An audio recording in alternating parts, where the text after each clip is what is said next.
A bill cracking down on fentanyl dealers failed to pass committee today in the state Senate. Alexandra's law would have required that after a first conviction, fentanyl dealers be warned they could be charged with murder in a future overdose death.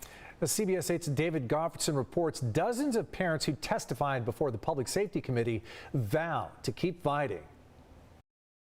Christine Capilouto, mother of Alexandra, who this law is named after, in strong support. The parents of 20-year-old Alexandra Capilouto from Temecula, who died from fentanyl poisoning, spoke Tuesday in Sacramento in support of Alexandra's law. Matt Capilouto, father of Alexandra Capilouto, and on behalf of all fentanyl poisoning victims, strong support. They were not alone. Dozens of parents holding the photographs of their deceased loved ones testified before the state Senate Public Safety Committee. Mayor Todd Gloria was there too. Alexandra had taken half a pill of what she thought was Percocet, and she purchased via social media. The pill she bought was actually laced with fentanyl, and that half a pill caused her to overdose and to die.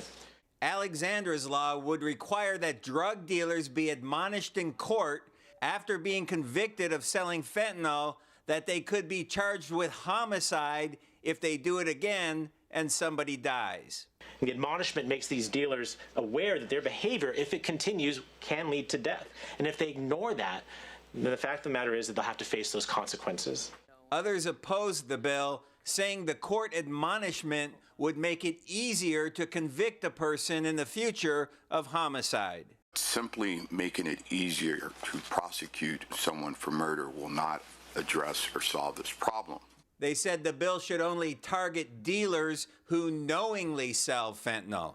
Otherwise, we're going to have situations where some college kid, sells what they think is a Percocet and has no idea has fentanyl to their college classmate, and then they're going to get that triggered warning when they had no idea and no reason to know.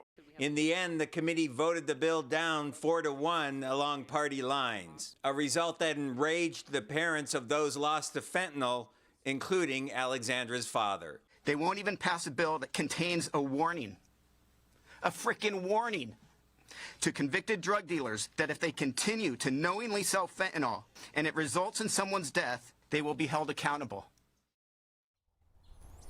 Now, this bill will still be reconsidered and perhaps amended in an effort to get the votes needed to pass out of committee. And David, I understand this bill does have bipartisan support, so what is the roadblock here, voting on party lines? Well, the main issue seems to be that many times people who sell pills don't realize they contain fentanyl. So then they get a conviction, and under this law, this admonishment or warning would be triggered and possibly make it easier in the future for them to be convicted of murder or manslaughter, even though they never knew they were selling fentanyl in the first place. At least that's how the opposition argument goes. A lot of things to consider, but looks like Alexandra's parents and supporters are going to continue to fight for this bill. We'll make sure to follow and see what happens. Thanks, David.